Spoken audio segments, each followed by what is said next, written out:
Hello, hello, hello. How's everyone doing? Another week, another episode. This is Stats Over Politics. As always, I'm your host, Sean Holko, alongside my guy, Mr. Kevin Dent, back for another episode number 194. Kevin, how are we doing this week? It's a very interesting day, man. As you guys all know, if you've been watching this podcast or listening to this podcast for a very long time, you guys know that I am through and through a LeBron fan. I've been in DMs, I've been in text messages, FaceTime calls. I'm willing to die behind LeBron James. This is the greatest player ever in my eyes. So he is now another free agent. Toddy made a very interesting point. The last time he was a free agent, Sean, we were in high school. So it's very interesting to see. I have a lot of Laker fans in my DMs screaming and hollering. But it's going to be a very interesting way to play out. I know everyone's eager to see where he's going to go. He's going to take his time. He's not going to do something today. So hopefully it's in the near future. But I have my thoughts on that. But besides that, man, it's been a great week. Last weekend, a great weekend. I had to go help my mother-in-law and father-in-law move houses. So I was doing that all day Sunday. So that was very, very long. And then just hanging out Monday, no complaints. Had a dentist appointment. As an adult, going to the dentist is a hassle. It's a hassle on a Monday on a day off. But no complaints. The city of Portland is on fire right now, so it's a lot of good things to talk about. How you doing, Sean? Yeah, I'm doing well. Thank you. Tickets are going to get a lot more expensive in the Pacific Northwest now. And that is because of a new attraction that has come to town and potentially could be opening the door for more moves to come in Portland as well. As Kevin mentioned, LeBron James, he is on the move. He's going to be leaving the Los Angeles Lakers, as was announced this morning. It's ironic. Kevin and I were texting about it. For once, I actually got on top of it. I tried to be on top of content early. I was pre-planning and scheduled the broadcast for tonight's stream right when free agency is opening. I made the graphic, and then quickly the graphic needed to be altered a little bit because Zach LaVine opting into his player option in the middle was suddenly not so important as LeBron James deciding that he is ultimately going to be leaving Los Angeles.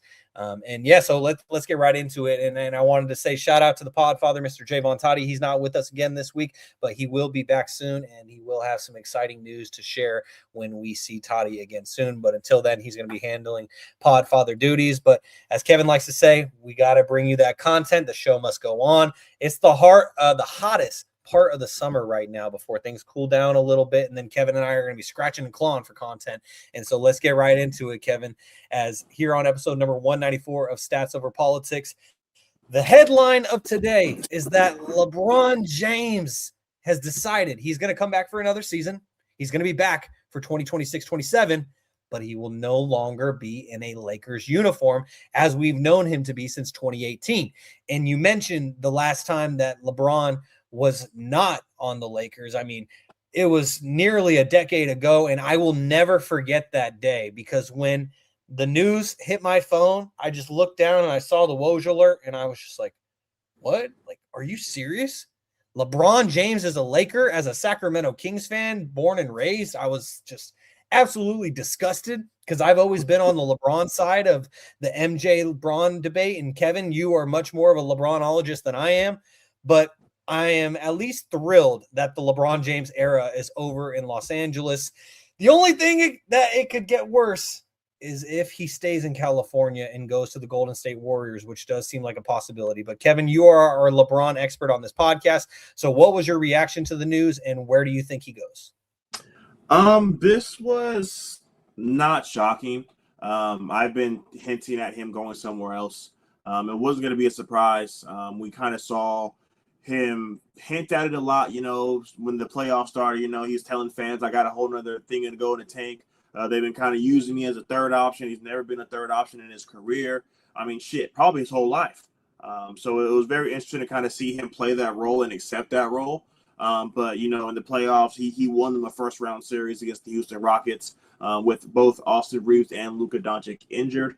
So he was able to show the world that he could still be a number one option on the team. So I think that kind of really played a lot into his decision. And then we saw a couple days ago, Austin Reaves signed for a max deal. So it was either we essentially run it back with the same team or we make some changes. LeBron came out today and said, money's not a factor.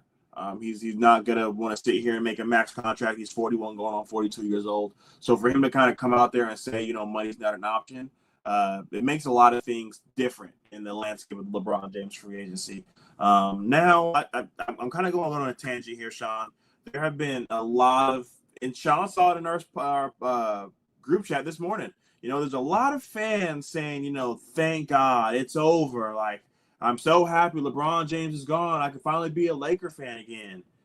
It's insane because there was a 6-year playoff drought before LeBron James got there, and he took them to an NBA championship, and they won it in 2 years. So there are fans saying they would have rather see Julius Randle, Jordan Clarkson, D'Angelo Russell, Brandon Ingram, Larry Nance, and Josh Hart play and not contend and build a young core. And, people are saying, well, Kevin, look at the Spurs, look at the Thunder. They did it. They built through the draft. None of those guys that I named are Jalen Williams, Chet Holmgren, Wemby, Dylan Harper, Stephon Castle. Those aren't those guys. So in this 8-year window that LeBron James has played, one championship, one Finals MVP, NBA Cup MVP, 8-time All-Star. In a Lakers jersey, he broke the all-time scoring record. He averaged 26, 8, and 8 throughout his 8 years, and he was a 7-time All-Star and led the NBA in assists. A lot of people are saying, well, Kevin, 8 years and one championship, is that a success to you? That's funny you say that. SGA has played for 8 years and has one championship. And everyone's saying SGA is the hottest thing since sliced bread. Same amount of time. And in those 8 years, LeBron has more rebounds, more assists, more 3 points made, and more triple doubles. And they both have the same amount of rings. So from a team standpoint, you can't say it wasn't a successful, because if you're going to say LeBron wasn't successful, you have to say SGA's tenure hasn't been successful. And then I got 2 other examples for you. We can look at Giannis and the Joker. They both got 1 ring and been to 1 conference finals in their tenure, in their career. We're not even talking about just 8 years. The whole career of Giannis and Joker, 1 ring, 1 Western Conference or Eastern Conference for the Bucks. But just to go to say, you can't really sit here and say LeBron's tenure wasn't a success, because he brought them back to relevancy. There was a lot of fans that carried this Lakers talent. We're the Lakers. We're going to be okay. And it wasn't the same. When you have Kobe Bryant, you're getting a Paul Gasol in free agency. You're getting Dwight Howard. You're getting Steve Nash. But when you don't have that superstar, there was an era, like I said, for that 6-year drought where they weren't doing anything positive. They weren't winning games. They weren't selling tickets. It was a clash, because we're always known for the Lakers to have a big-time superstar, and they were having trouble bringing guys to play, because they didn't have a solid coach. They didn't have a solid foundation. And every year they're picking the top 10. So it's like, for you to sit here and say LeBron's tenure wasn't a success just goes to show that you're a LeBron hater versus a basketball analysis. You're not watching what he did. He brought them to relevancy again. The Lakers were not making the playoffs. Their season was over in January, February. Or no, that's football. Their season was over in April. There's no playoff basketball in La La Land before LeBron gets there. 6-year drought. He wins them a championship in 2 years. So you got to look at both sides. Now, kind of getting into the free agency side of it all, LeBron James is a devious son of a bitch. He waited for them to guarantee Bronny's contract and then says, I'm out. I love it. As a father, that there's no other way to do it, man. You're going to make sure your son gets taken care of, $2.3 million to the bank. I get it. He doesn't need the money. But, hey, no one's going to turn away $2.3 million.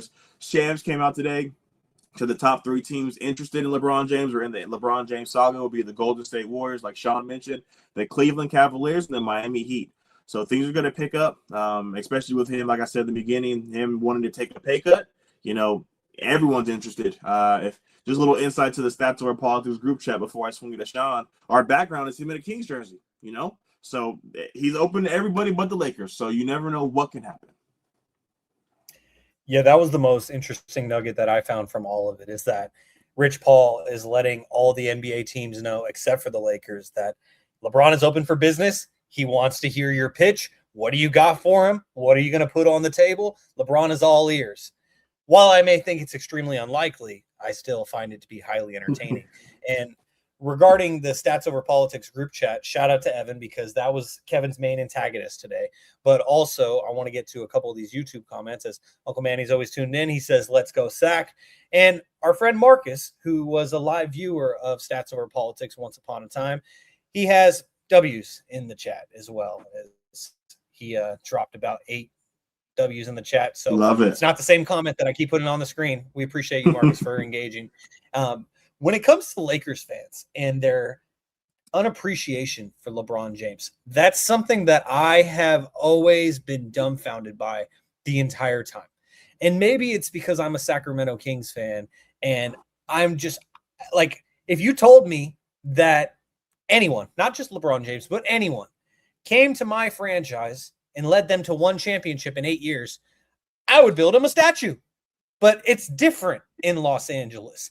I understand that the expectations are different, and LeBron is following an all-time great in Kobe Bryant. And so even before LeBron won a championship, even when he signed in 2018, there were plenty of Lakers fans, and obviously that was when Kobe was still alive, but there was plenty of Lakers fans who resented the signing. And that's something I just truly will never understand. And over the last 2-3 years, I've been hearing from Lakers fans left and right, oh my God, get that ball hog off my team. All he wants is the attention, this and that. And there's been so much slander thrown LeBron James' way by Lakers fans. And I just have had a hard time understanding it this entire time. And now that LeBron has officially decided to leave the Lakers, I want to give a shout out to my former coworker, Silas from West Coast Preps, because I had a little bit of a back and forth with him in our Instagram chat where he posted about LeBron leaving the Lakers finally with a bunch of praying emojis. And so I just responded to him, the disrespect is so crazy, because I've talked to him about this before. And he said, rightfully deserved, team cancer. And I said, got you a chip though. And he said, so all of a sudden the bubble chip counts? I've been hearing different this whole time. And I said to him, maybe from others, but not me. That championship was arguably one of the hardest given the circumstances and environment. And so it's just interesting to me. Like, I get that there's been a lot of non-Lakers fans and Lakers haters who have been saying for years, like, oh, it was the Mickey Mouse championship. They never had a parade, this and that, discrediting it every single step of the way. But I feel like Brian Windhorst said it best on ESPN today, where I can't remember who it was talking to him, but someone challenged him. And Brian Windhorst basically said, well, you want to discredit him because he hasn't spent a majority of his career in one place, like Michael Jordan did to the very end before he went to the Wizards, like Kobe did, Dirk did, so on and so forth. But LeBron James has been in 3 different destinations, and he's gotten each of those destinations a ring, and he's going to get a statue in one of those destinations. And now in his 4th destination, if he somehow, some way leads that team to a ring in 1 or 2 seasons before he ultimately hangs it up, you could probably count on him getting a statue there too, because it's not just what he's going to do in the next year or two with whichever team he signs with. It's ultimately that he is bringing his legacy to your franchise, and he is an all-time great. And so if he goes on to play for the Charlotte Hornets, which he's not, and it's ironic because that's the team that MJ owns. I didn't even do that intentionally. But if he ends up going to Charlotte and he even gets them to the second round of the playoffs, they would probably consider retiring his jersey because it's LeBron James. It's the same reason why when Vince Carter was a Sacramento King, I bought his jersey. The Kings aren't going to retire his jersey for the 1 year that he spent mentoring De'Aaron Fox, just like the Kings aren't going to retire Russell Westbrook's jersey, a future Hall of Famer. But LeBron James has that gravity, and if LeBron James is able to lead whichever team to a championship, then I think that he's going to end up getting a 4th statue and a 4th jersey retired. And that's all about the legacy that LeBron James has. And I also want to give a shout out to our guy, Toddy, who says W, as we got W's in the chat. And then Toddy also says, Kev, get that Warriors jersey ready. What are your thoughts on that? So in the very beginning, when I first saw it, I was like, fuck, Draymond Green just freed up $30 million. Everyone's been saying AD and LeBron are a package deal, so you're not going to get LeBron if you don't get AD. So it's been a lot. But then I had to think about it. In the beginning of it, I was like, man, this is just like Kevin Durant. You can't beat him, join him. It's going to ruin his legacy. But then when I scaled back and I thought about it, Kevin Durant joined a team that won arguably the best team in the NBA. They had the most wins. The NBA history. Kevin Durant they were up in a 7-game series and lost in a game 7, then joins them the following year. The team that won the most games in NBA history, the 73-9 Golden State Warriors. LeBron James will be joining a Warriors team that missed the playoffs and had the 10th overall pick. These are two completely different teams. This is a completely different Steph Curry. He's not an all-NBA player anymore. He's injured a lot. Draymond Green, Jimmy Butler. This is a completely different team. I understand the names are the same, but if LeBron James was to go to this Golden State Warriors team, I don't think it'd be the same as Kevin Durant because, one, LeBron James not in his prime. I get it. He's still damn good for 42 years old, but he's not a Kevin Durant level player joining a 73-9 team. This is not going to be a team with 2 first-team All-NBA players, a team with 2 MVP candidates in a Kevin Durant, Steph Curry. This isn't going to be that team. Steph Curry is not the same guy.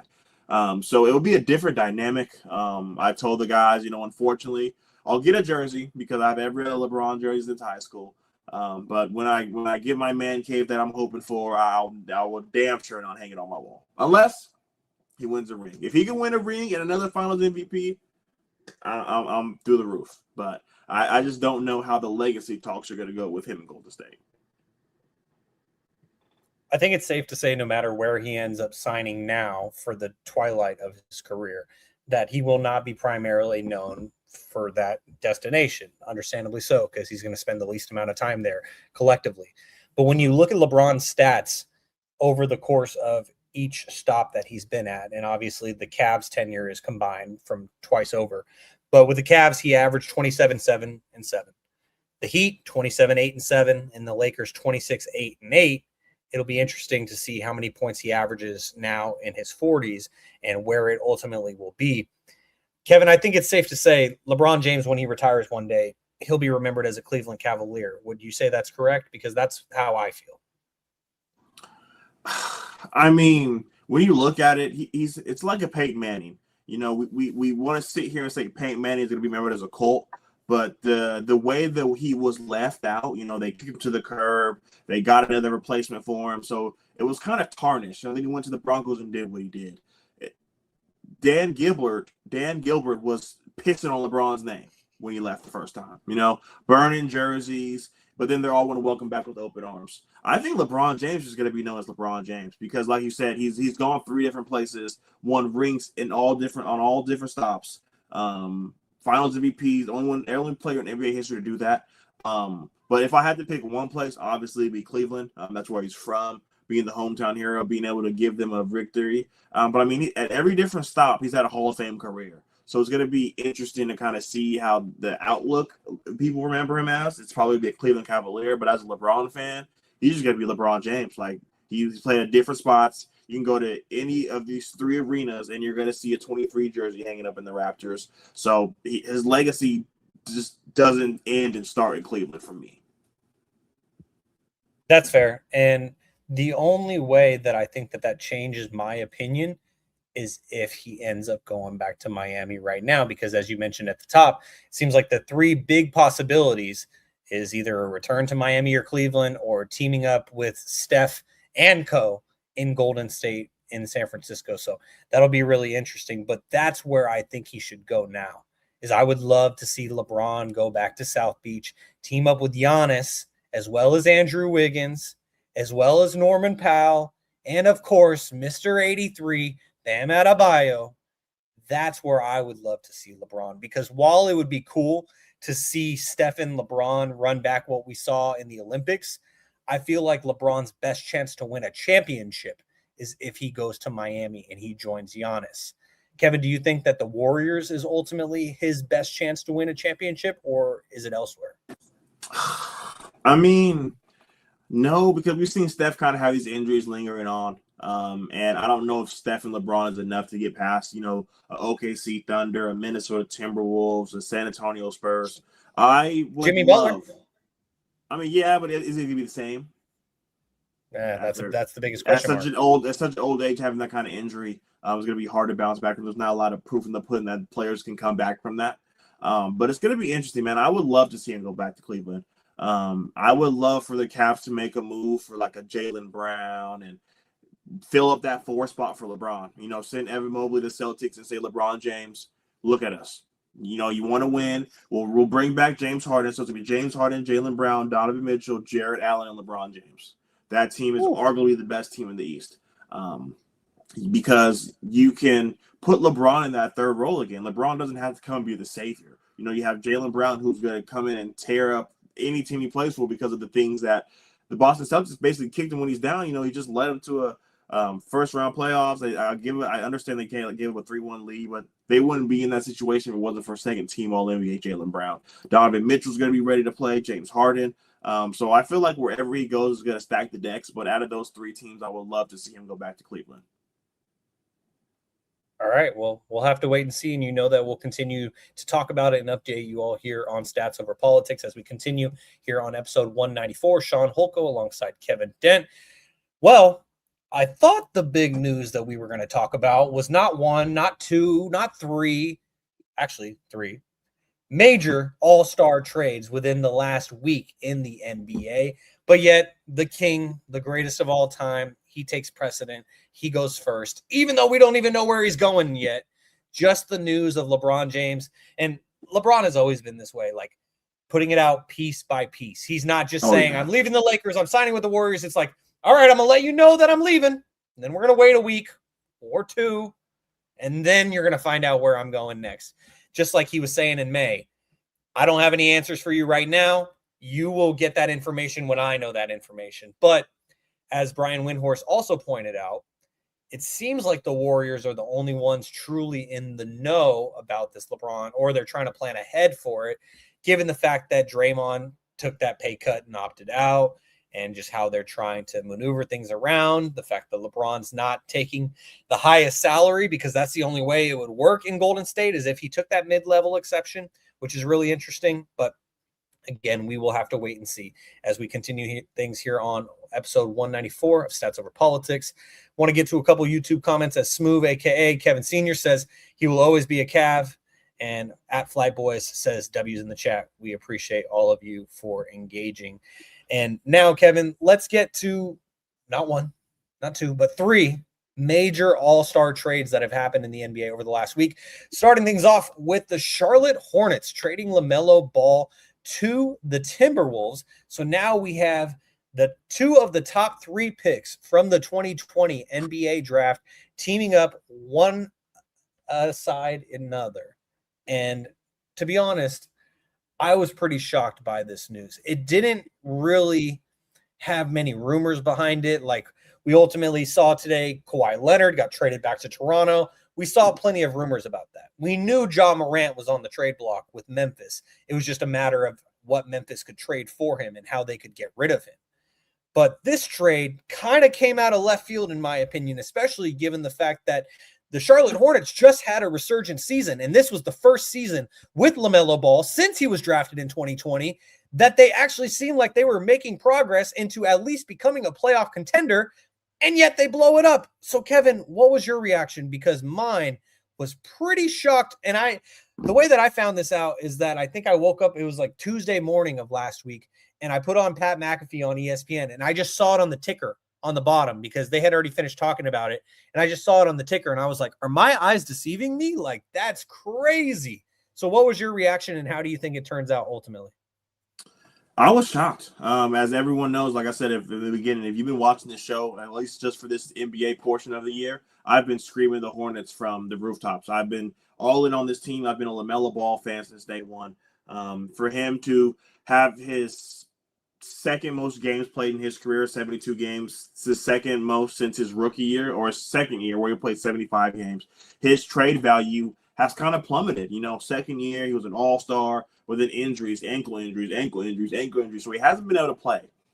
So for him to come off one of the best years, 72 games, he only missed 10 games this season. So it shows that he can be durable. The Timberwolves needed to make a move. Seeing their second best player in Karl Anthony Towns go win a championship and be the second best player on a championship team, a lot of people thought he couldn't do that. So they make the trade for a Julius Randle and a Dante DiVincenzo. It just didn't work out. Julius Randle is a guy who he doesn't play winning basketball. He gets up a lot of shots. He doesn't really play defense, and he's really more about me than the team.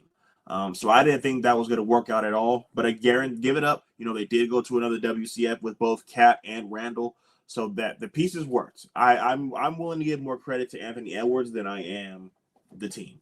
It's going to be very interesting dynamic to see them play together. They both were top 10 in usage rate. LaMelo Ball being 32.1 and Anthony Edwards being 31.4. So how does this rank? Usage rate 30 plus, you're an elite player.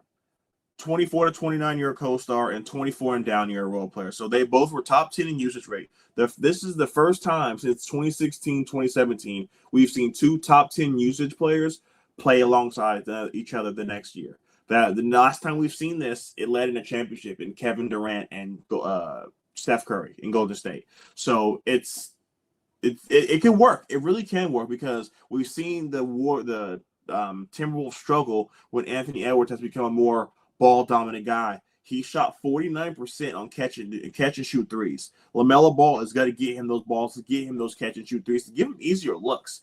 And if you guys saw last episode, I gave a lot of bad words for Darius Aker because of his defense. You can't hide him. But to have guys like Rudy Gobert, to have guys like Jaden McDaniels, Anthony Edwards, you have a lot of elite defenders around him. So it's going to be really hard to just pick on LaMelo Ball. Rudy Gobert is just going to have to sit there and be a defensive player of the year candidate throughout the remainder of his prime. Jaden McDaniels is a great all-defensive team defender. They have a lot of things going on. The only ugly part about this is the fact that they gave up 7 first-round picks and 4 first-round swaps for LaMelo Ball, Rudy Gobert, and Rob Dillingham, who's no longer on the team. So they gave up a lot of their future. So this is going to have to work. They're going to have to find a way to make it work. But like I said, to get a guy like LaMelo Ball I wouldn't say they got him for a steal, but for them to get him at the value that they got him says a lot about what Minnesota believes in LaMelo Ball. I think LaMelo Ball and Anthony Edwards are just going to help each other go to that next level. Now, from the Hornets' perspective, I don't understand why you do this. You just had the number one offense after the All-Star break. You had that resurgence. If they don't start the season off the way they do, they're probably a top 6 team. So having the second half of the season being the best offense, understanding that you just have to kind of figure things out with Colin Knippel and Brandon Miller, throwing LaMelo Ball in that LaMelo Ball was the nucleus of the number one offense in the NBA, and you let him go. And I get it. It's a move for the future. You get those 3 first-round picks. You get the 4 swaps. You get Naz Reid, who is a great player in my opinion. I think he's going to be able to fill a 4 role there. And 4 thinking, they ended up trading Miles Bridges, so Naz Reid fills into that role perfectly. But it's a money thing because Brandon Miller is going to be owed a rookie max contract next offseason. So for the next 3 years, you would have been paying LaMelo Ball $44 million a year, but you can get Kobe White for $24 million over the next 3 years. So I understand the money perspective. And honestly, if I wasn't a Kings fan, I'd feel really bad for the Hornets. I know we go through our fair share of shit, but to see your team kind of almost break through that door and you just blow it up makes no sense. You got a first-year head coach last year, and you have all this success. You have the number 1 and 2 made three-point guys in the NBA. You have the way to make it work. You've seen it work, and then you just blow it up. So it's going to be interesting because, Brandon Miller has his injury history. Can Knippel, step up as a number 2 option? He was really good with LaMelo Ball, give him a lot of those shots. But now what we're going to have to see is he's going to be a primary ball handler. And I know you're not going to get the same statistics from Kobe White to LaMelo Ball, but you're going to have it won't be far in between. And like I said, it's a cheaper deal. So I understand both perspectives. Timberwolves had to go all in. And I'm not afraid to say I think LaMelo Ball is Anthony Edwards' best co-star that he's had in his whole career. I get it, Karl Anthony Towns is more consistent. He's a big man. I get it. But when it comes to just pure on potential and where we think this player can go, I'm willing to bet that LaMelo Ball will end up being his best teammate over a guy like Karl Anthony Towns. So the Minnesota Timberwolves went all in, and they still have a hole at power forward. We did see the Spurs kind of play. We're starting to see a lot more lineups where you're essentially playing 4 guards and a center. So we're going to see Jaden McDaniels play the 4. They just re-signed Ayo Dosunmu. You got they just drafted Isaiah Evans out of Duke. They have Dante DiVincenzo's coming back from Achilles tear. So this team's going to be guard heavy. So Rudy Gobert is going to have to really step up in their first round pick that they drafted last year. The Rudy Gobert successor, I'm not even going to try to butcher his name, is going to have to play a lot of minutes. So it's going to be very interesting to kind of see how the Timberwolves go from here. In the past 4 years, they've been to the Western Conference Finals twice in the second round. So can this trade kind of get them over that hump? That is the question that the Timberwolves are trying to answer now. And just the timing of all of this was just so funny last week, because when we recorded episode 193 last Tuesday night, we were talking about how Julius Randle was basically traded for peanuts.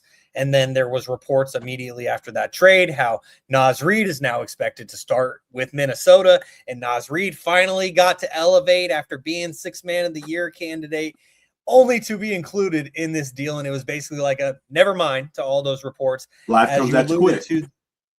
Very quick. Suddenly you find yourself in Charlotte. But hey, Michael Jordan is the owner, so maybe he'll turn Naz Reid into an all-star. We'll have to wait and see on that. But as you alluded to, the entire package that the Hornets traded for LaMelo Ball, they traded LaMelo Ball and Josh Green to the Timberwolves for Naz Reid, a 2033 unprotected first-round pick, 3 first-round pick swaps in 2028 through 2030, and 3 second-round picks, 2029, 32, and 33. And so that's pretty interesting. And as you said, Kobe White ends up becoming the replacement for LaMelo Ball in Charlotte as he agreed to a 3-year, $74 million deal. But the reason why I agree with you that LaMelo is arguably Ant's best teammate is because, yes, Karl Anthony Towns provided a different dynamic, but also Karl Anthony Towns has truly blossomed into a different player since he left Minnesota. He was a great player during his time there, from when he got drafted to his all-star season, so on and so forth. But Karl Anthony Towns is not the same player today as we see as an NBA champion that he was when he was teamed up with Anthony Edwards. Anthony Edwards was also that guy who kind of helped him create that hardened shell that we now see of Karl Anthony Towns. And so adding on to that, I just think back to Anthony Edwards when we last saw him in the playoffs. In that series against the Spurs, he sang congratulations with 8 minutes left, walking into their team huddle to get all the handshakes out of the way. And it's because he knew that his team was cooked, because all the pressure was on him. We saw it in game 1 when somehow, some way, the Timberwolves won that game. But all the pressure was on Anthony Edwards late game, down the stretch, especially after we saw Dante DiVincenzo get hurt. I mean, I'm not saying that Dante DiVincenzo is the clutch player of the year, but he at least could get some shots up down the stretch, versus in this playoff run with Rudy Gobert. Yes, he's an excellent defender, one of the greatest of all time, but he's just not that offensive creator. So all the eyes, all the attention goes to Anthony Edwards. And now this is going to open things up for LaMelo Ball. LaMelo will be able to toss lobs to Gobert when he's just standing by the box. And so I love this trade. And the reason why I love it the most is that we talked about LeBron James in the last segment of, okay, does he go back to one of his 2 former destinations? Does he go to the Warriors? The name that I've been seeing a lot, that's the oddball team, is the Minnesota Timberwolves. And I know Wes absolutely loves that. It's probably unlikely because LeBron James may not want to spend the last year or 2 of his career in freezing Minnesota. But when you just look at the makeup of the team, it would almost be like a passing of the torch moment, which I would think would be really cool. It's extremely unlikely simply based on the weather. Like if you just switched the Minnesota Timberwolves roster with the Miami Heat or any better location, then it would be an even bigger possibility. The weather is unlikely for LeBron James to want to go there and relocate from Los Angeles. But when you just look at the team makeup, one could dream. LaMelo Ball, Anthony Edwards, LeBron James, that'd be pretty nice. But this was the first shocker of the week, Kevin. Then that brings us to something that wasn't as big of a shocker, but still, I think the biggest thing was the shocker of the compensation. And what I am alluding to is the Grizzlies trading Ja Morant to the Trailblazers for Jeremy Grant and Chris Murray. That's it. End of story. I didn't have the tweet cut off. That's it. That's the whole story right there. Jeremy Grant and Chris Murray. Not Keegan Murray. Chris Murray for Ja Morant. if you just look at the compensation that the Grizzlies got for Jaren Jackson, Dylan Brooks, and then you see what they got for Ja Morant, it's just so hard to believe, but it's ultimately because of the antics of Ja Morant off the court. I even missed the name of Desmond Bane. Like, Memphis got a huge haul for Jaren Jackson Jr. and Desmond Bane, and they got hardly anything for Ja Morant. And it has everything to do with Ja Morant of why they didn't get value for him, which is so crazy and so unfortunate. Because you look at Desmond Bane, he went for KCP, Cole Anthony, and count them, 1, 2, 3, 4 first-round picks and a first-round pick swap. Jaren Jackson Jr., Taylor Hendricks, Walter Clayton Jr., Kyle Anderson, Georgie Niang, and 3 first-round picks. Ja Morant, Jeremy Grant, Chris Murray. That's just a remarkable stat in itself. But aside from that, Kevin, just what's your reaction on the Grizzlies completely restarting over, but also what they are building down the street from you in the Pacific Northwest? It's very interesting dynamic in the Pacific Northwest right now, specifically Portland. You get a Ja Morant. If you would have told me Ja Morant's gonna go for Chris Murray and Jeremy Grant, I would have told you you're fucking insane. Like, I understand that the antics, I understand the body language, I understand everything that Ja Morant does to lower his stock. Still, anyway, in my mind, there's no way I thought they would have got it off for this. And to see them kind of really trade him for a bag of chips, it just goes to show what the league thinks of him at the moment. They've been trying to trade him to the deadline, and they've just been having able to find a suitor. Now you find him in Portland. I think this is a match made in heaven.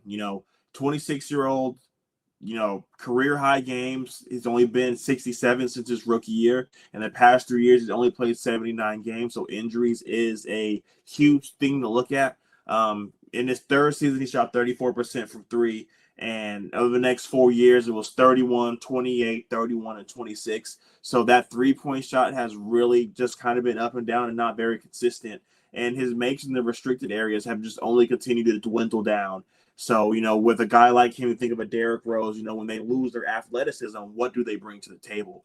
I think Ja Morant's time in Memphis was historic. He had in his 2 All-Star seasons, he had the 4th highest usage and the 4th highest and 5th highest usage rates.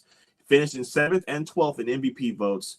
It's really going to come down to what happens with Drew, the abundance of point guards. The guys not named Ja Morant, Damian Lillard, Drew Holiday, Scoot Henderson. You have a log jam of point guards. What happens now? Is Drew Holiday and Scoot Henderson traded? They've been tagged along with the Jaylen Brown saga. Are they going to go get another piece? Is that why they brought a Ja Morant in? Because they're going to lose their young guards in a trade to, like I said, get a Jaylen Brown. It's going to be kind of interesting to kind of see how this all plays out.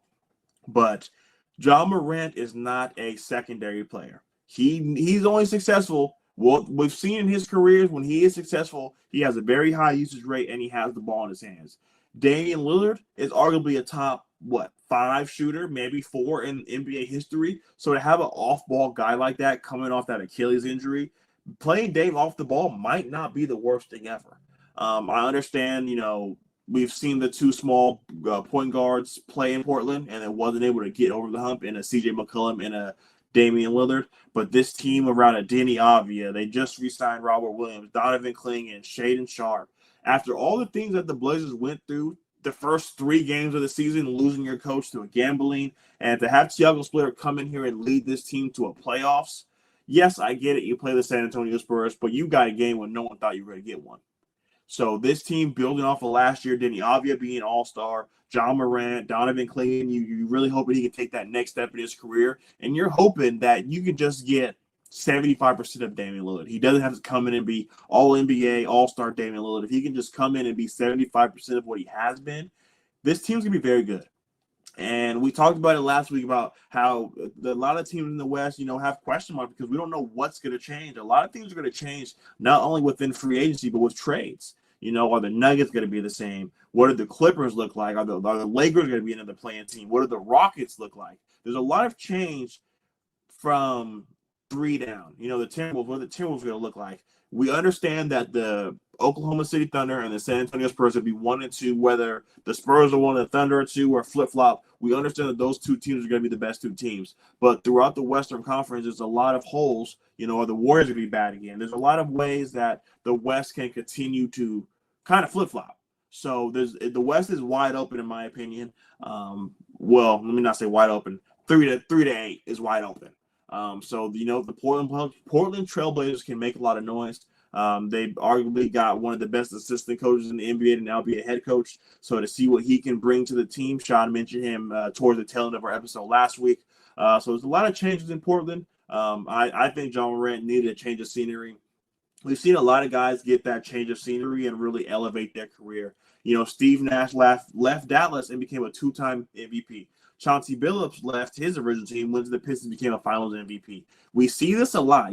Second team, second identity, second new formula really works out for these kind of guys. So I'm not saying at all he's going to be Steve Nash, be a 2-time MVP player, but that second tenure can be very well for him. So I'm very excited to see what Ja Morant brings to the city. And as you guys know, I'm a basketball junkie, so I'll be seeing a lot of Ja Morant games this year. So I'm excited.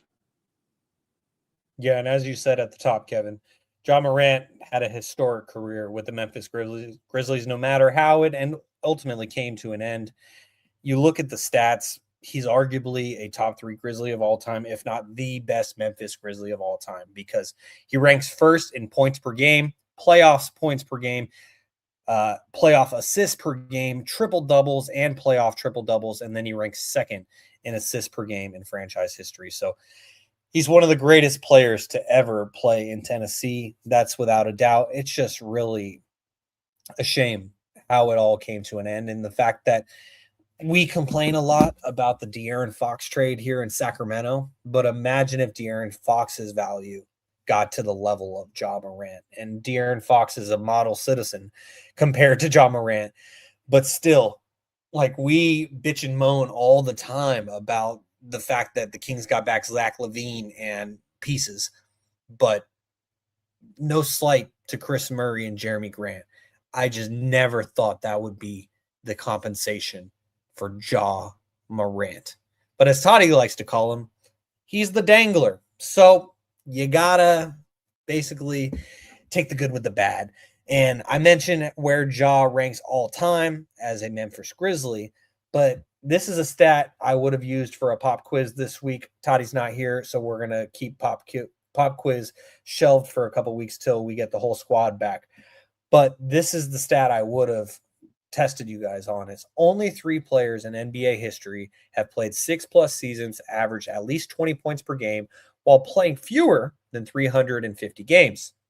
2 of them were just traded this past week, Ja Morant and LaMelo Ball. The other guy, Zion Williamson, who may find himself traded before we know it. So that's an interesting stat. And the last thing I wanted to get to with Ja Morant and this Grizzlies trade is we've talked a lot, primarily last week, as it pertains to how cheap this new Trailblazers owner is. Well, guys, he made sure to make the most of this Ja Morant deal. He said, if you're trading that liability to me, I'm going to need another $1 million in cash as part of the trade. No draft picks were included in the deal with Jeremy Grant and Chris Murray, but the Blazers got back Ja Morant and $1 million, because that $1 million is going to be used so well after all the employees the Trailblazers franchise just let go, including amazing PR and communications guy, Rashawn Geathers, who used to work for the Sacramento Kings. He helped me out when I was first getting my start in professional media in college, and then he went off to Portland, did a great job up there, and he was a part of the budget cuts. But they're going to need that extra $1 million that came in the Ja Morant trade. It's just a lot of head-scratching things in Portland, but yet here we are. They look like they could be contenders in the West for that 3 to 8 range, as you were alluding to, Kevin. So it's really interesting on both sides of it. But now let's get to the last major trade of the week, and this is fresh. This just happened today. As we saw the rumors, it actually happened. The Clippers traded Kawhi Leonard back to the Raptors, And the entire trade details is as follows, with the Clippers trading Kawhi Leonard to the Raptors for Brandon Ingram, Grady Dick, 2 first-round picks, a pick swap, and 2 second-rounders, which brings Kawhi Leonard, an NBA champion, back to the place that he won Finals MVP back in 2019. So, Kevin, I want to get your thoughts on this, but I'm going to bring up something that's not basketball related when it relates to this trade, because for those of you who may follow Pablo Torre Finds Out, and Blue is an avid listener of Pablo Torre Finds Out, they won a Nobel Peace Prize because it was such good work. Or maybe not Nobel Peace Prize, a different award. And nevertheless, I butchered that. Regardless, if you have not listened to the investigation that Pablo Torre did on Aspiration, this fake tree company that was basically giving out $1 million sponsorships to Kawhi Leonard that ultimately ended up amounting to about $48 million, which was the difference of how much Kawhi Leonard could have got paid in 2019 with the Toronto Raptors after he won a championship, but he decided to go to the Los Angeles Clippers and go back home instead. And Steve Ballmer allegedly circumvented the salary cap. And now suddenly Kawhi Leonard is getting traded out of the United States a season after this happened. And obviously he's still got to play all those road games in the United States. But I just find it quite interesting that after all of the information comes out, they deflect throughout the preseason, they deflect throughout the season, and now suddenly the Clippers and Kawhi are no longer happy together. He's getting shipped back off to Canada, where he can kind of just fade into the distance, hope everyone forgets about him, hope that they forget that this even happened, and Steve Ballmer can just sweep it under the rug. I, for one, will not be letting this go. But that's the biggest thing that I thought about when I saw Kawhi getting traded, not only from the Clippers, but being sent back to Toronto, of all places. Kevin, you can pick this up wherever you want, but that was my biggest takeaway from this trade today. I think the biggest takeaway we won't be able to come to terms with the biggest takeaway until Luka Doncic retires. Because when we think about the worst trades in NBA history, it's Luka Doncic traded for Anthony Davis, who's played 30 games over the last 2 years to the Dallas Mavericks, and then now is in the Washington Wizards. And then it's trading Paul George because Kawhi Leonard said he's not coming unless you get Paul George. Paul George was traded from the Oklahoma City Thunder for Shai Gilgeous-Alexander, Danilo Gallinari, a 2020 first pick that became Trey Mann, a 2022 first-round pick that became Jalen Williams, All-Star, third-team All-NBA, 2023 pick, Cason Wallace, first-team All-Defense, 2024 Nikola Topic, and 2026 Andy Mara. So they just drafted their Wemby defender. So they arguably got 3 starters out of these picks. Those players really could have been used in LA. You know, the Thunder's insurgents could have been happening in Los Angeles with the Clippers. It's a good move for the Raptors. I love the move for the Raptors. You know, you're getting Kawhi coming off a second-team All-NBA season. He got an MVP vote. Averaged 28 points, 6 rebounds, 4 assists in a steal, shooting 50% from the field, 39 from 3, and 89.2 from the 3. So almost 50, 40, 90. 65 games played, second most since 2023-2024 when he played 68 games. And the last time he's even hit the 60 numbers was when they won an NBA championship in Toronto. So it's very interesting to see, you know, you asked why Toronto. The teams like Detroit Pistons and Minnesota Timberwolves reached out to the Clippers, and Kawhi Leonard said, I'm not interested. The only place I'm going to re-sign is the Toronto Raptors. And this was a guy who told them, you know, I'm coming for 1 year and I'm leaving. They were doing 1 more year. He was like, no, I'm going home. I don't want to be here. And it ended up being a championship. You know, it's a crazy move to see. You got a guy who was so eager to leave years later for him to come back. Looking at this from the other side perspectives, the Los Angeles Clippers smell blood in the water.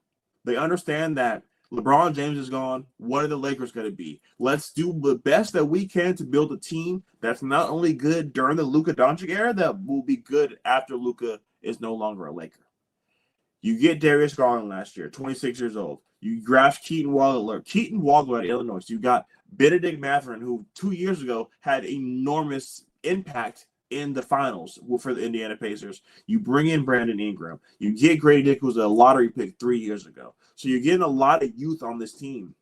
And that 2031 first and 2033 first will be when the Raptors no longer have Kawhi Leonard. So those picks can be very, very good picks. They got a swap in 2027 and 2 second-rounders. I think that Scotty Barnes and Kawhi Leonard are going to be able to cause havoc. We saw them take this next step without a guy like Emmanuel Quickly, who was their starting point guard. They were playing Jamal Sneed out there, and he was playing well. Yeah, Colin Miles Boyles, the guy out of South Carolina who had a very huge impact for them this year. So they're going to be a very scary team. So I'm very interested to kind of see how the Raptors play out, how the landscape plays out with them in the Eastern Conference. I'm going to look at it from the Clippers' perspective here because, as you were mentioning, the pieces that they have now. And also, I want to reflect on two of the worst trades in NBA history, at least within the last 20 years, at least in the 21st century. I think back to, obviously, Clippers Thunder, Shai Gilgeous-Alexander, all the picks going for Paul George, just so Paul George could team up with Kawhi Leonard to get Kawhi Leonard to leave Toronto, even though he probably would have left Toronto anyways. He just would have ended up on the Lakers rather than the Clippers because that was his demand. And so that definitely handcuffed the Clippers for years. Kevin, off the top of your head, can you think of the other one that I may be thinking about within the last 20 years, worst trade other than Clippers Thunder? So it's obviously not Luka. Would it be the Nets Celtics? Yes, that is exactly what I had in mind. Because the reason why I bring it up is that trade in the short term that gave the Brooklyn Nets 2-3 seasons contending in the playoffs, that handcuffed them for over 10 years to where we're just now in 2026 starting to see the Nets come out of that. And we know the great players that could have been in Brooklyn, a Jason Tatum, a Jaylen Brown, so on and so forth. But when I think about this Clippers deal that they made back in 2019 with the Thunder, that was oh so bad that the Thunder and Sam Presti are still benefiting to today, I actually am proud of the Clippers because the way that they have gotten themselves out of that deal and trying to find a way, yes, it may be 7 years later, but if you just look at the overall compensation, and you already named off some of these pieces, Kevin, but you look at the overall compensation that the Clippers got for Kawhi Leonard, James Harden, Ivica Zubac, and Kobe Brown, it's pretty good. Darius Garland, Benedict Mathurin, Keaton Wagler, Brandon Ingram, Grady Dick, Isaiah Jackson, 6 first-round picks. We were just talking about how Ja Morant didn't go for any first-round picks. And 4 second-round picks. The Clippers now own 9 first-round picks until 2033. So that's pretty significant. And the Clippers have found a way to quickly pull themselves out of that hole, unlike the Brooklyn Nets could do 15 years ago. So that's something that I found to be really interesting from this deal. I think that the Clippers will probably compete for a play-in spot, but I also think that they have started to build a solid foundation of how to move forward into the future. And as I mentioned at the top, they're finding a way to distance themselves from the aspiration nonsense and fiasco that I think later on down the line, like we're seeing this past week, how Malik Beasley and Ed Davis are being indicted for gambling. And we don't even have time to talk about that. But we've seen that now with them. We saw it with Jonte Porter. I feel like we're going to see something involving another former Raptor and Kawhi Leonard coming up in the next couple years. Like, I'm not wishing this on him or Uncle Dennis. But if you just listen to the entire investigation that Pablo Torre did, it's kind of obvious what they ended up doing and how Steve Ballmer tried to circumvent the salary cap. So we could react in the immediate to what both of these teams will look like in the 2026-27 season. I'm going to continue to keep in mind what may happen with Kawhi Leonard and aspiration as it pertains to 5 years from now, because that's what I'm most intrigued by when it comes to this trade. Because as you said, Kevin, there were other options for the Clippers to trade him, and Kawhi said, I want to go back to Toronto. Toronto, of all places. And forgive me to the Canadians, I'm pronouncing it incorrectly. It's Toronto. The T is silent at the end. Nevertheless, another crazy trade in the NBA as we keep things moving here on episode 194. Stats Over Politics, Sean Holko alongside Kevin Dent. Kevin, we just talked about Toronto, and so Toronto, as I keep butchering it, if you could, bring us to another Toronto-related segment. Yes, so it's been a while since we've done a this or that with all the news that's been happening. I feel like this would be a perfect time to do another this or that. So we are going to do this or that NBA Duos edition, Scottie Barnes and Kawhi Leonard. Sean, first name up, Giannis Antetokounmpo and Bam Adebayo. Oh, give me Giannis and Bam all day, every day. That's not a question. You look at it and, Giannis has been injured a lot. Kawhi's been injured a lot. So it comes down to that number 2 guy for me. And I'm going to take Scottie Barnes over Bam Adebayo. So give me the Toronto Raptors. Next name. Scottie never scored 83 in a game. A lot of people haven't done that. We ain't going to take Bam over all those guys. Next name. Luka Doncic and Austin Reaves. Ooh, that's a good one. That's a good one. I like it.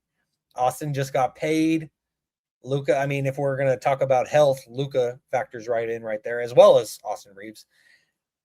I'm going to go Luka Doncic and Austin Reaves because I'm not a believer in Kawhi Leonard anymore. Like, we saw him have a flash in the All-Star game. We haven't really seen much of that since 2021 when the Clippers made that run to the Western Conference Finals. So I'm going to take Luka and Austin Reaves.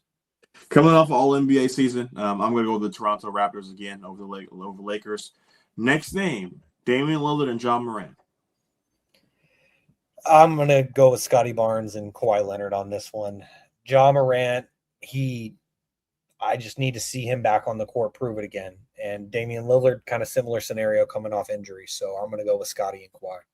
Same. I'm going to go Raptors as well. Next name, LaMelo Ball and Anthony Edwards. Ooh, I like this direct head-to-head comparison because some of these duos we've actually seen what they look like together, but now we got two hypotheticals. I'm gonna go with the younger guys. Give me the class of 2020 with Anthony Edwards and LaMelo. I'm going to go with them too, just based off of what they can be. I get it, LaMelo's been hurt a lot, but I'm willing to bet that this duo will be better than Scottie Barnes and Kawhi Leonard next year. So I'm going to go with the Minnesota Timberwolves as well. Next name, Joker and Jamal Adams or Jamal Murray. Well, to me, Nikola Jokic is still the best basketball player in the world. And while Jamal Murray may be extremely consistent, so is Kawhi Leonard at this point in his career. So give me the Nuggets. Oh, I'm going to go Raptors. I'm willing to take Scottie Barnes over Jamal Murray. I know Scottie's been a 2-time All-Star compared to Jamal Murray's one. I get what Jamal Murray brings to the playoffs and what he does for this team in the playoffs, but I'm still going to go Scottie Barnes. Last duo, SGA and Jalen Williams. J-Dub.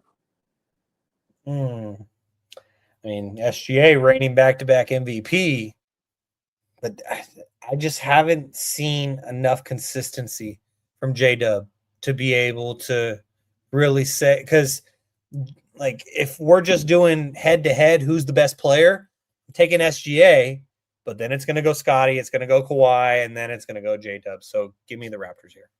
I'm going to go Raptors as well, and that will do it for the This or That Scottie Barnes and Kawhi Leonard edition. All right, so that brings us to our final two segments here on episode 194 of Stats Over Politics. Sean Holko alongside Kevin Dent. So now, Mr. Dent, let's get to notable NBA opt-ins and outs, because as I talked about at the beginning of the broadcast, Zach LaVine was originally on the cover art for today's episode until LeBron James said, hey, I'm leaving LA. And then we ended up swapping in Kawhi instead because Kawhi also got traded. Nevertheless, Zach LaVine has opted into his $49 million player option for the 2026-27 season with the Sacramento Kings. His agent, Rich Paul, told ESPN. James Harden, he declined his player option with the Cleveland Cavaliers, but the sides are working through a new multi-year deal.